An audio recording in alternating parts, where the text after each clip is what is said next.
Hello dear learners, welcome back to Abit Shiksha. Today's daily news capsule is brought to you by Abit Shiksha. So let us begin. आज के जो important articles है वो है first, India US conclude $3.5 billion deal for procurement of 31 MQ-9B UAVs. ठीक है, तो MQ-9B जो है इसका आप लोग लास्ट ईयर से मैं इसके बारे में आपको अपडेट देते जा रही हूँ कि हमारा बजट में भी हमने डिस्कस किया था कि very big amount was specified to ministry of defence for procuring these type of drones and missiles and ammunitions arms. वो बहुत ज़्यादा न्यूज़ में बना हुआ है and this becomes very important. And MQ-9B पे हमारा बहुत समय से हमारा नज़र था and this deal is going to be concluded and we will have the predator drones with us. तो this is very important news. Next is centre sets up 3 AI research hub on health, agri and cities. ठीक है, this is a new topic जिसको हमें थोड़ा सा understand करना होगा। Basically पुराना ही टॉपिक है पर क्या इंपॉर्टेंस रहेगा, क्यों ये स्पेसिफिक सेक्टर्स में क्या इंपॉर्टेंस रहेगा AI का, AI as a tool, how are we going to use it in the coming time. So ये इसके बारे में अंडरस्टैंड करना it's absolutely important. And last news for the day is Jaishankar arrives in Islamabad, shakes hand with Sharif. तो SCO का जो है वो मीटिंग चल रहा है तो उसके रिगार्डिंग जो है न्यूज़ आया हुआ है तो ये हमें देखना होगा and this is very very important. ठीक है, all the 3 news today are pretty important. तो ये हमारा RRB का जो शेड्यूल है, आज हमने स्टैटिक जीके का क्लास करवाया है, कल आपका एक और स्टैटिक जीके का क्लास होगा, फिर आपका परसों ज्योग्राफी का क्लास है। ये सारे क्लासेस हो चुके हैं। आप यूट्यूब के हमारे चैनल पे जाके you can go through reasoning, you can go through maths के classes, you can go through history के क्लासेस। सो आपको सारे क्लासेस जो है वहाँ पर प्रोवाइड कर दिए जाएंगे। तो this is the schedule that you can take a screenshot of and you can contact on the given number to know the further details also. ठीक है, this is the official number of the team. ठीक है, और ये अगर आप RRB NTPC को full fledged तरीके से प्रिपेयर करना चाहते हैं देन 6 PM ऑनवर्ड्स जो कि 5 नवंबर से आपका क्लासेस जो है वो चलेगा। So you can definitely join in the classes. ठीक है, okay, the first news is India US conclude $3.5 billion का जो है डील है for procurement of 31 MQ-9B armed air vehicles. ठीक है, द UAVs आर जो ये UAVs क्या होते हैं, दीज आर एयर व्हीकल्स। ठीक है, एयर व्हीकल्स क्या होता है, ये मतलब अनमैन्ड एयर व्हीकल्स हम इनको कहते हैं, मतलब इसमें मैन नहीं बैठते, ये हम लोग ऑपरेट करते हैं। ठीक है, unmanned air vehicles we call them. So UAVs जो है हम $3.5 billion का डील है और हम कितना प्रोक्योर करेंगे, 31 MQ-9Bs जो है हम फ्रॉम US। ठीक है, US से जो है हम प्रोक्योर करेंगे। ठीक है, सो यहाँ क्या है, India in the US on Tuesday concluded $3.5 billion का एक deal for procurement of 31 MQ-9B high altitude long endurance remotely piloted aircraft system. ठीक है, high altitude long endurance word समझिए, हाई ऑल्टीट्यूड बहुत हाई पहाड़ों के ऊपर भी जो है आपको पता होगा are terrains are pretty difficult, right. तो टेरेन्स जो है हमारे क्योंकि बहुत डिफिकल्ट है and we have the Himalayas and आप देखेंगे हमारे जो जितने भी एनिमी कंट्रीज या फिर जो हमारे एलियन कंट्रीज है वहाँ ज़्यादातर जो टेरेन है दिस इज अ वेरी हिली terrain and the case is you can see it with Pakistan, you can see it with China. The borders are very high terrain borders with snowy mountains around them. तो इसके लिए हमें क्या चाहिए, high altitude long endurance. 40 hours तक जो है ये जो ड्रोन्स है ये फ्लाई कर सकते हैं, बहुत लंबा इसका इंड्योरेंस है। और ये क्या है, रिमोटली पायलटेड एयरक्राफ्ट सिस्टम है, मतलब ये क्या है, इसको हम पायलट जो इसमें है ये because this is an unmanned aerial vehicle तो इसको हमें कोई पायलट की ज़रूरत नहीं होती। ठीक है, तो हम किन से खरीदेंगे, ये इसके मैन्युफैक्चरर कौन है, जनरल एटॉमिक्स जो है US की एक कंपनी है जो कि ये MQ-9B जो ड्रोन्स है ये बनाते हैं। ठीक है, तो ये क्या है, ये हमें क्या क्या देंगे, सी गार्जियन देंगे एंड स्काई गार्जियन जो है hello system, hell is high altitude long endurance system देंगे। ठीक है, और हम और भी बहुत सारे उनके साथ जो है साइन करेंगे जब हमें चाहिए होगा, we will take them and we will take और भी चीज़ें। ये MQ-9B is the highlight of the decision but we are going to take many more things from we are going to buy many more such ammunitions from US which will include like 170 AGM 114R Hellfire missiles, 16 जो है आपका Hellfire captive air training missiles, फिर 310 GBU 3 BYB laser small diameter bombs, ठीक है, GBU laser guided test vehicles भी हम बहुत सारे मंगवाएंगे. तो these are the things that we are going to include with this MQ-9B and MQ-9B will be the hero of the show. ठीक है. सो MQ-9B drones है क्या? हम इसको रीपर ड्रोन्स भी कहते हैं, ठीक है. MQ-9B को हम लोग रीपर ड्रोन्स भी कहते हैं. और यहाँ पर क्या है कि ये जो बहुत इंपॉर्टेंट वेपन जो है उसके रूप में बन के आया है, because first it is unmanned, second high altitude में काम करता है, third it has long endurance. तो all the good features are there in the MQ-9B drones. ठीक है. इसको हम ये जो है इसके दो वेरिएशन है. एक को हम कहते हैं स्काई गार्जियन, एक को हम कहते हैं सी गार्जियन. ऑब्वियसली वर्ड से आप समझ जाएंगे कि स्काई गार्जियन क्या होगा, जो अनमैन्ड होगा, जो हम लोग स्काईज में चलाएंगे, जैसे जो लैंड के ऊपर जो है वो उसको हम चलाएंगे, उसको हम स्काई गार्जियन कहेंगे. And Sea Guardians on the other hand obviously Indian Navy उसका यूज करेगी. सी गार्जियन हमारे पास है, we are doing a deal for the Sky Guardian. हमारे पास 2020 में ही हमने जो है सी गार्जियन को we had purchased it from the US. ठीक है. The drone can operate over 40,000 feet, 40,000 feets जो है इसके ऊपर जो है ये ऑपरेट कर सकता है. और हमारा जितना Himalayan high altitude Himalayan border से पूरे अच्छे से हम उस पर निगरानी जो है वो रख सकते हैं. ठीक है. The predator has also maximum endurance of 40 hours. मैंने बताया था आपको 40 आवर्स तक इसको हम उड़ा के रख सकते हैं. और बहुत लॉन्ग विजन है, लॉन्ग एंड्योरेंस और बहुत लॉन्ग आवर तक ये सर्वेलेंस भी कर सकता है. ठीक है. MQ-9B drones are equipped with advance features such as automatic take off and landing, detect and avoid system, anti spoofing GPS and encrypted communication links. ठीक है. तो आपका कोई भी बातें जो है उसको आप मैसेज जो है अगर आप किसी को सेंड कर रहे हैं तो वो इनक्रिप्टेड होकर जाएगा, तो कोई थर्ड पार्टी जो है उसको डिसाइफर करने में उसको या तो समय लग सकता है या तो वो नहीं कर पाएगा. ठीक है. So that is very advance and very much needed as we live in a very hostile. I have been continuously saying this thing that we live in a very hostile environment wherein the enemies are very close to us. ठीक है. तो we have to be very well equipped, we have to be better than others. ठीक है. we have to be better than others and we have to be very much equipped with the newer technologies that other countries have. ठीक है. so, और इसी के साथ जो debate आ जाता है कि मेक इन इंडिया वाला प्रोजेक्ट, तो we have to push to make it in India because the things that we produce in India are not up to the mark that we need. ठीक है. दूसरी countries जैसे Israel let's say और let's say US,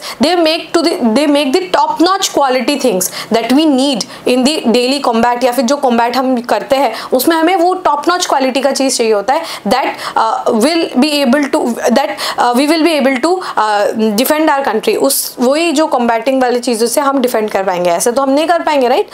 तो we have to make in India, we have to push the Make in India initiative. साथ ही हमें ये ensure करना होगा कि हम जो मेक इन इंडिया में बना रहे हैं that should be very good, बहुत अच्छा होना चाहिए, हम जिसको हम खुद भी यूज़ कर सके प्रोटेक्शन के लिए खुद के, एंड हम उसको एक्सपोर्ट भी कर सकते हैं. तभी जो है एक आप देख पाएंगे एक बहुत वाइब्रेंट सा वो बनेगा, एटमॉस्फेयर बनेगा जहाँ पर हम इंपोर्ट भी कर रहे हैं और एक्सपोर्ट भी हम अच्छा खासा कर रहे हैं. Because we are totally a big market for buying. हम इंपोर्ट ज़्यादा करते हैं एक्सपोर्ट करने से, हम खरीदते हैं ज़्यादा, बाई करते हैं. सेलिंग के मार्केट नहीं है. Like Russia is a biggest seller for India.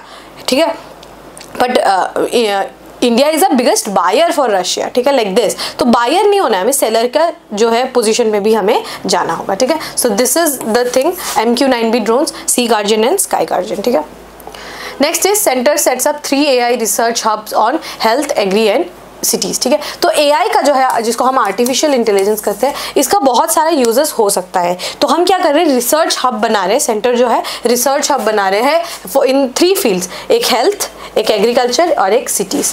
3 of the most important things जिस पे हम फोकस करना चाहते हैं. तो सेंटर ऑफ जो एक्सीलेंस है वो AI का जो है वो एक सेंटर बनाना चाहते हैं. तो यहाँ पर क्या है, हम लोगों ने यूनियन बजट में भी जो है creation of artificial intelligence centre of excellence के लिए जो है हम लोगों ने ऐसे आउटले जो है वो 990 करोड़ का जो है हमने आउटले रखा था इन दी 2024 का बजट. तो all artificial intelligence centre of excellence के लिए जो है यहाँ पर आप देख पाएंगे कि एक financial outlay of 990 crore rupees का जो है वो किया गया था. सो उसी को इम्प्लीमेंट यहाँ पर किया जा रहा है. ठीक है.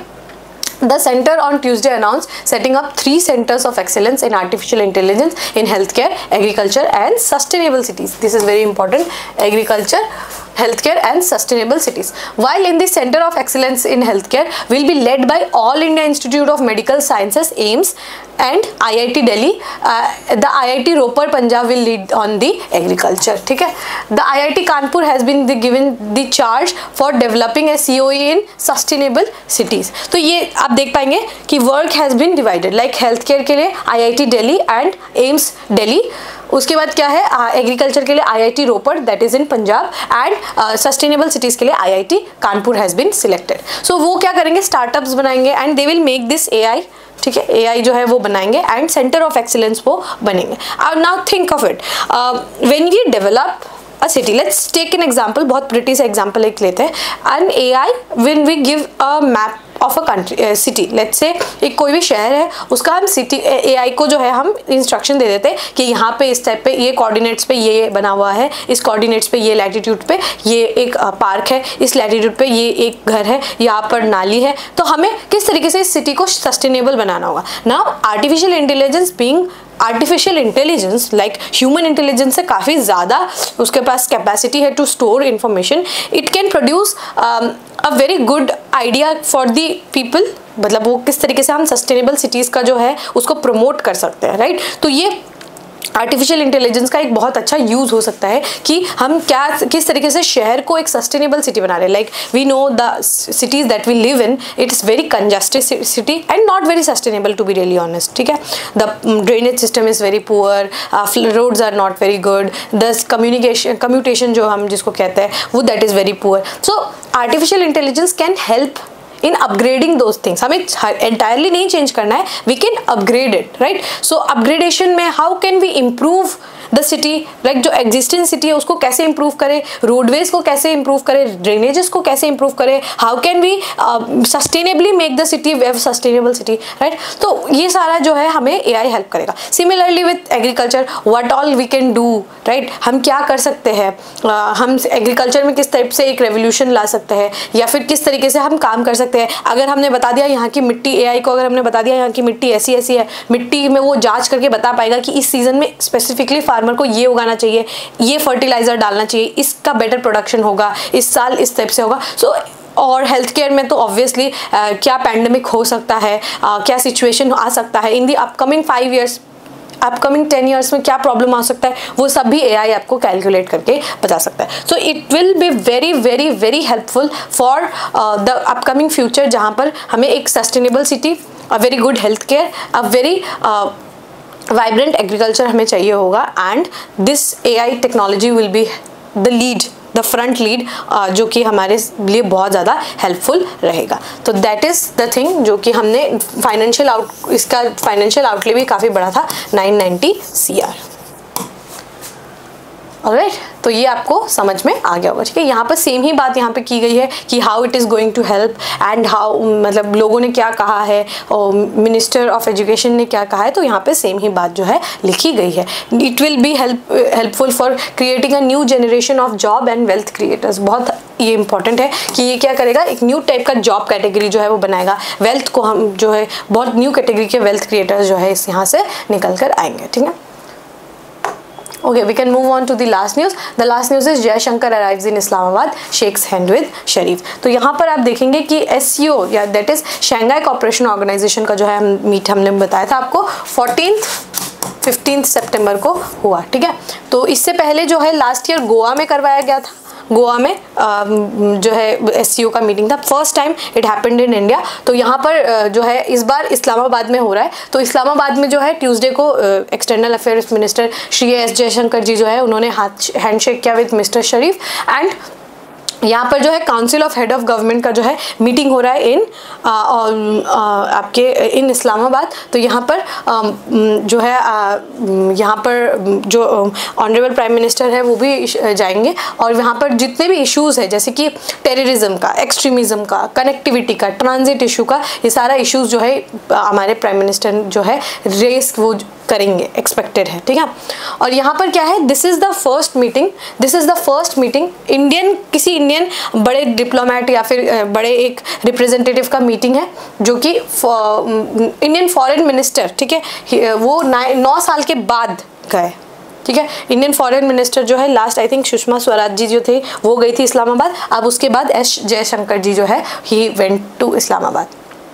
तो यहाँ पर क्या है कि जो हैंडशेक था वो काफ़ी एक फॉर्मेलिटी था, पर यहाँ पर क्या है कि फॉरेन मिनिस्टर जो है जब लास्ट टाइम जब मिस्टर भुट्टो जो है भुट्टो जरदारी जो है he is the foreign minister, और यहाँ पर क्या है पाकिस्तान के फॉरेन मिनिस्टर है, लेकिन जब वो भुट्टो जरदारी जी जो जब गोवा में आए थे तब हम एस जयशंकर जी ने जो है नमस्ते किया था उनको, तो सिमिलर जो है यहाँ पर बातें बोली गई कि इस बार एस जयशंकर जी गए थे तो हैंडशेक किया था, पिछले बार उन्होंने नमस्ते किया था, तो यहाँ पर वो सिमिलर बातें ही लिखी गई है। पर आई वांट टू डिस्कस कि अपॉर्चुनिटीज क्या क्या है, एससीओ को लेकर इंडिया की क्या क्या अपॉर्चुनिटीज है। सबसे पहला है कनेक्ट सेंट्रल एशिया। मैंने उस दिन भी आप लोगों को समझाया था कि Central Asia is a very important region, not only for natural resources but also बहुत बड़ा एक मार्केट हमारे लिए, and because we share some cultural ties, some थोड़ा ज़्यादा ही हम कल्चरल टाइज जो है with the Central Asian region we share, and we call them are extended neighbours, ठीक है। They are not are direct neighbour but we consider them as are extended neighbours. With all the 5 central Asian country we have a very big economic opportunity in there, ठीक है। Second क्या है, energy security, जो मैंने आपको बताया Kazakhstan जो है यूरेनियम का बहुत बड़ा यहाँ पर रिजर्व मिलेगा आपको, नेचुरल गैस मिलेगा ताजिकिस्तान से, ठीक है। तो यहाँ पर एनर्जी रिच कंट्रीज है, these countries are energy rich countries. तो हमारा रशिया के साथ और साथ ही सेंट्रल एशिया की कंट्रीज के साथ हमारा अच्छा डील जो है वो हो सकता है। रीजनल कनेक्टिविटी, जैसे अशगाबाद एग्रीमेंट हम जो है हम तापी पाइपलाइन बिछा रहे हैं, ठीक है, तापी पाइपलाइन जो है वो हम बिछा रहे हैं, ठीक है, ये तापी पाइपलाइन जो है हम बिछा रहे हैं। तो रीजनल एक कनेक्टिविटी आपको देख पाएंगे कि हम जो है अशगाबाद एग्रीमेंट के थ्रू जो है हम Ashgabat is capital of one of the Central Asian countries, so यहाँ पर जो है हम सेंट्रल एशिया होकर हम गल्फ नेशन की ओर जा सकते हैं। तो एक रीजनल कनेक्टिविटी जो है वो बैठेगा। फिर क्या है, सिक्योरिटी कोऑपरेशन, जैसे कि टेररिज्म का, रेडिकलाइजेशन का, एक्सट्रीमिज्म का जो भी इशू है उसको हम अच्छे से डील कर पाएंगे। और मैंने आपको बताया भी था कि रैट्स का जो है एक फॉर्मल एक स्ट्रक्चर है इन एससीओ जो कि डायरेक्टली कॉम्बैट करता है टेररिज्म को, ठीक है। अफगान का इन्फ्लुएंस है कि मतलब यहाँ पर क्या है कि हम अफगानिस्तान जो कि बहुत ज़्यादा डिसरप्टेड है वहाँ पर एक स्टेबलाइजेशन का हम एफर्ट्स जो है वो डाल सकते हैं। उसके बाद क्या है, डिप्लोमेटिक बैलेंस है, हम जो है एक बैलेंस बनाने की कोशिश कर सकते हैं कि जैसे कि मैंने आपको बताया था कि हमारा जो है बैलेंस हम बनाना चाहते हैं between Quad and SCO, because this is pro west and this is pro east, या फिर आप इसको प्रो ईस्ट या फिर आप इसको कम्युनिज्म, सोशलिज्म जो भी आप कहना चाहते हैं वो कह सकते हैं, because it is led by Russia, it is led by China, ठीक है। यहाँ पर आपको बड़े कंट्रीज देखने को मिलेंगे, यहाँ पर आपको ऑस्ट्रेलिया मिल जाएगा, यहाँ पर आपको यूएस मिल जाएगा, जापान मिल जाएगा। तो प्रो वेस्ट ये हमारे लिए एक बैलेंस के रूप में बन जाता है, ठीक है। इनफॉर्मल डिप्लोमेसी, जैसे कि informal engagement with Pakistan is possible in SCO only, ठीक है, because they are not members of BRICS, तो वो एससीओ में हमें मिल सकता है। तो एक इनफॉर्मल डिप्लोमेसी का हम तरीका ढूंढ सकते हैं, but again we are in no mood to talk with have a talk with Pakistan. We are very clear with that, because where terrorism is thrived, where terrorism is given the safe haven, we are not ready to have a talk with those people, ठीक है। If you remember 2019 में जब attack हुआ था पुलवामा में, then PM Modi said that blood and water can not flow together, ठीक है, खून और पानी साथ में नहीं बह सकता। So we are not ready. अगर Pakistan if they try to bring a change, terrorism को रोकना चाहते हैं, then we can have some talks, but other than that we are not willing to talk with them, ठीक है। At least diplomatic में उसमें हम we are not very ready to do so, ठीक है। तो ये हो सकता है, एक आइडिया जो है आपको मिल जाएगा कि एक इनफॉर्मल डिप्लोमेसी जो है वो आ सकता है, ठीक है। सो होपफुली आपको ये टॉपिक जो है ये समझ में आ गया होगा। All right, with this we have come to end of today's daily news discussion. If you have liked this discussion, don't forget to give a like and write down in the comment section. We will meet in the next discussion. Till then, take care and thank you.